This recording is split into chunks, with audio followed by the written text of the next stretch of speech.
তুমি তান্ত্রিক হয়ে ম্যাজিক দেখাও আর আমি নিজেই ম্যাজিশিয়ান। আমার রাজ্যে আমি রাজা, আমাকে আটকানোর সাধ্য নেই কারো। কাবো বার্দোকে হারিয়ে ম্যাচ শেষে যেন এমনটাই বলতে চাইছিলেন আর্জেন্টাইন অধিনায়ক লিওনেল মেসি। ঘানার সেই তান্ত্রিকের করা মন্ত্রের জবাব না দিয়েই এড়িয়ে যান মেসি, জানান দেন ফুটবল বিশ্বে তিনি ম্যাজিশিয়ান, তিনি তান্ত্রিক, তাকে আটকানোর সাধ্য নেই কারো। ম্যাচের 29তম মিনিটে দুর্দান্ত ফিনিশিংয়ে গোল করে আর্জেন্টিনাকে এগিয়ে দেন লিওনেল মেসি। গ্যালারিতে তখন উল্লাস আর মেসির উদযাপন যেন বলে দিচ্ছিল আমি এখনো এখানেই আছি। কিন্তু কাবো বার্দে হার মানার দল নয়। দ্বিতীয়ার্ধে ডেরোয় দুয়ার্তের গোলের সমতায় ফেরায় আফ্রিকার দলটি। বিশ্ব চ্যাম্পিয়নদের বুকের ভেতর তখন চাপা উদ্বেগ। নির্ধারিত সময় শেষ, স্কোর লাইন 1-1। ম্যাচ গড়ায় অতিরিক্ত সময়ের শুরুতেই লিসান্দ্রো মার্তিনেজ আবারও এগিয়ে দেন আর্জেন্টিনাকে। মনে হচ্ছিল এবার বুঝি শেষ, কিন্তু না, আবারও ফিরে আসে কাবো বার্দে।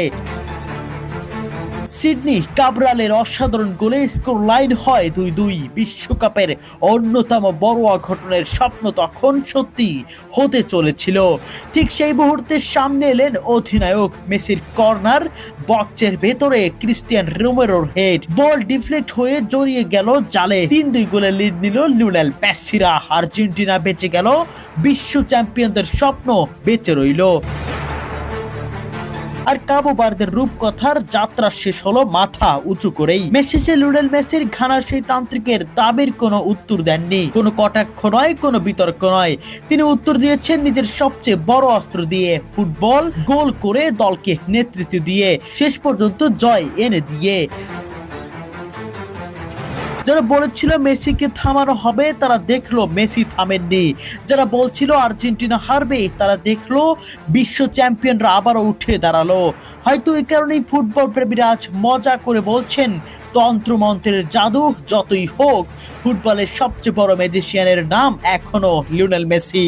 আর কাবো বার্দে তারা হেরে গেছে, কিন্তু সম্মান হারায়নি, বরং বিশ্ব চ্যাম্পিয়নদের শেষ মুহূর্ত পর্যন্ত কাঁপিয়ে দিয়ে তারা জিতে নিয়েছে কোটি কোটি ফুটবল প্রেমীর হৃদয়। এই ম্যাচ বহু বছর ধরে বিশ্বকাপের অন্যতম সেরা নকআউট লড়াই হিসেবে স্মরণ করা হবে।